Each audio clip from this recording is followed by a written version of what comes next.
So that is how you select layers.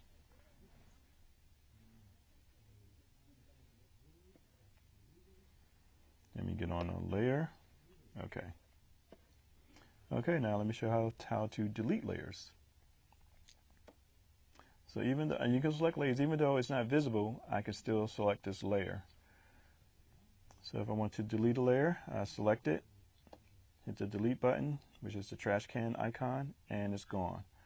Also, another way to delete a layer is to drag it to the trash can, and it will disappear also. Just took away my selection. Okay, so those are the ways that you can delete a layer. Now, selecting objects. And we touched on this a little bit earlier, so I'm going to go a little bit more in depth right now with it. So, let's say, so here I have a copy of this object. So let me see, let me do one thing. Another thing with selection, creating layers, I forgot to tell you, let me just jump back, is that I can select a couple, 2 or 3 or more. I can select those, and I can go to new layer. Whoops, go to layer options. I didn't want to create a new layer, so let me just select these again. Okay. All right, so I want to select these 3, and now I wanted to collect in a new layer. And now everything that was in that layer is now a new layer 9, and everything that was there is now a sub-layer of this layer. And also I can create sub-layers of layers. So I can go down here, create a new sub-layer, and a new sub-layer is created there. Alright, so I just wanted to finish that up for a new layer. Okay, now back to selected objects. Now here, I have these objects here, and also I have them there on layer 9. So I'm going to lock the object layer that I have, and it's invisible right now. And now I want to find this apple. So let me go to my direct selection tool. Now you have a lot of layers. If you just select it here, it'll immediately show you what layer is on, so it opens up and displays it. But I could tell it's on the sub layer because I still see this little triangle, and I know there's more underneath it. So it didn't open it up specifically. So another way to do it, so let me deselect that, get this back there. So now let's see if it finds it on the specific layer when I hit the locate object icon. Okay, now this is exactly what I wanted. So now it's showing me exactly where the apple is. Okay, so that's the way to find objects. So, and this is good if you have a lot of objects all over the place and layers and layers, layers upon layers. So that's a way to quickly find where it's at. Okay, so that is how you select your objects. Okay, so now let's go to editing layers. So I can editing the layers simply refers to changing the order of the layers. So I just hold and drag, and when I see a bold outline, then I know I'm going to put that underneath. I can put it back, move it up.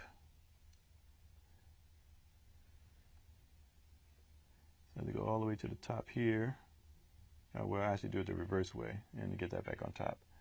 So I can go down, so I can select here, move this layer down, and now it's underneath this layer.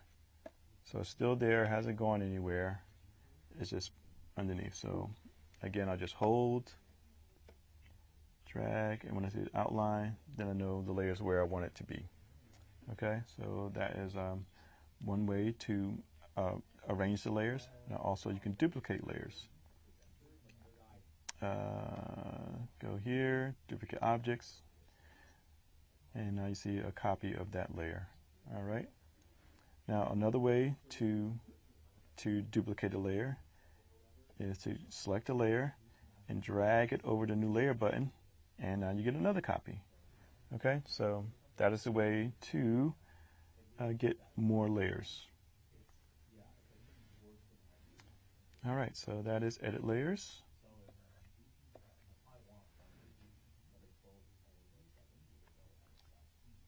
Okay, now let me just make these invisible, make the layer that I want.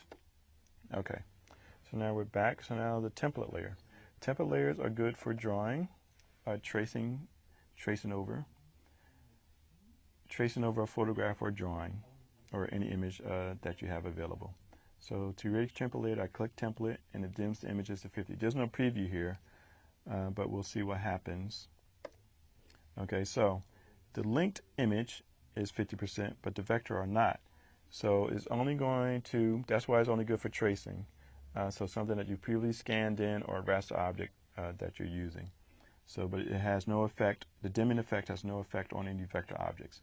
So the template layer is pretty much only good for tracing.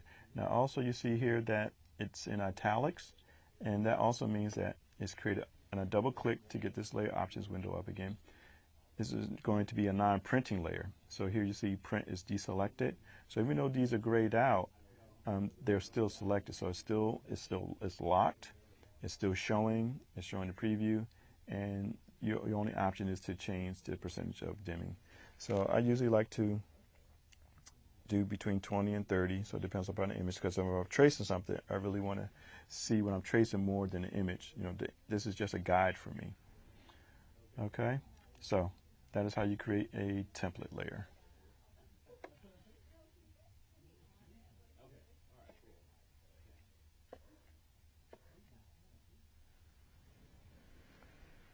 All right, so I pretty much completed that.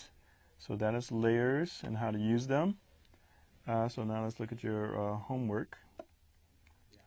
Okay, for your homework, I want you to create some objects on one layer, some vector objects, and move individual objects to their own layer. So do everything on one, and then all those objects you created, create some new layers and place those objects on individual layers. Now also make a layer called background and move those elements into sublayers. So all your objects will become foreground objects with their own name on their own layer, and then a separate layer will be called background, and you'll put some of those objects on the background and then create some sublayers underneath your background layer. Okay, so that is your homework for today. Thank you for stopping by. I hope you enjoyed the lesson. And again, they'll get better as they go along because they're much more interesting, but you got to lay a firm foundation because all this stuff builds on the other. So if you know this right now, it makes it easier for you to concentrate on your drawing, painting, you know, whatever you're creating, because this has to become second nature to you. You can't be in the process of creating something and then wondering, where's the scissors tool at? You know, just this whole disturbs the creative flow. So put the effort in now to learn these two things. Well, the things I've taught you in the first two lessons. Okay, I promise you, you won't regret it. Okay, so let's go out and just create.